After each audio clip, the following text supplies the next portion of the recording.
National concerns about student debt and the value of higher education are real and concrete. The current U.S. student debt of $1.2 trillion has surpassed credit card and auto loan debts. This is a quickly growing problem across all sectors of higher education. For example, nearly 70% of all bachelor's degree holders have taken out student loans, with an average debt of $29,400. So you might have heard about the U.S. Department of Education's attempts at creating a college scorecard, but you've probably not heard of a harsher attempt to identify programs that are successful and those that are not. While this is a problem nationwide, Ed has proposed a rule called Gainful Employment that focuses primarily on the for-profit sector. This rule was proposed in an 841-page document that tries to define two words: gainful employment. The rule has two measurements, one of which, the so-called debt-to-earnings ratio, requires the debt that a graduate incurs not exceed 8% of their total earnings in a time period somewhere between 18 to 30 months after they graduate. Now, just how reasonable is it to judge a program by the earnings of graduates 18 months out? Ask any parent who has a child graduating college with debt, and they'll tell you about the challenges with employment.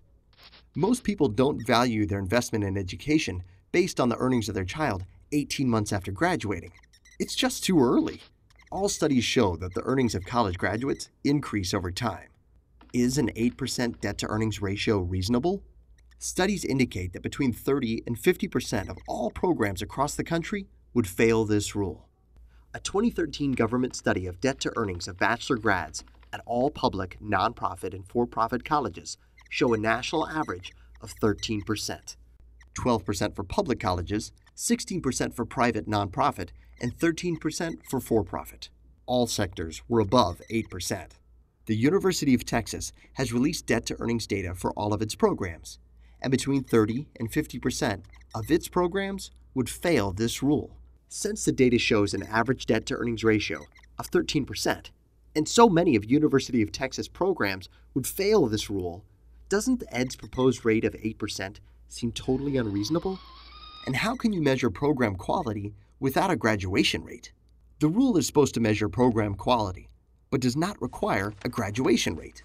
So a school might have thousands of students take out loans for a particular program, then graduate almost none of them, and that program would pass, simply because they didn't graduate enough students. In fact, 90% of all community colleges subject to this rule pass, simply because they don't graduate enough students. No graduates pass the rule. Illogical.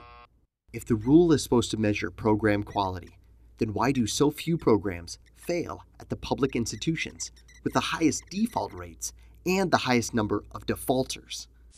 All programs at the public institutions with the highest number of loan defaulters pass the rule. All programs at the public institutions with the highest default rates pass the rule. In fact, only 2 programs out of the 57 public colleges with default rates higher than graduation rates fail the rule. Something's wrong.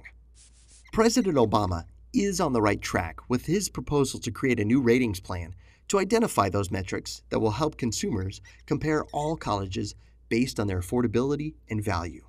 All programs, whether public, nonprofit, or for-profit, should be judged on their outcomes. Students should have all the information needed to make informed decisions about the future.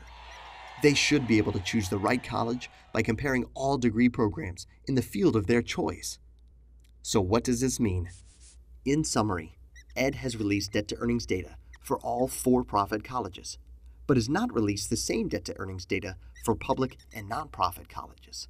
It isn't fair to students to fail a for-profit college, but pass a public or nonprofit college with a worse track record. So ask Ed to release debt-to-earnings data for all colleges and enable students to make smart decisions about the programs they choose. Let students know. Let students decide.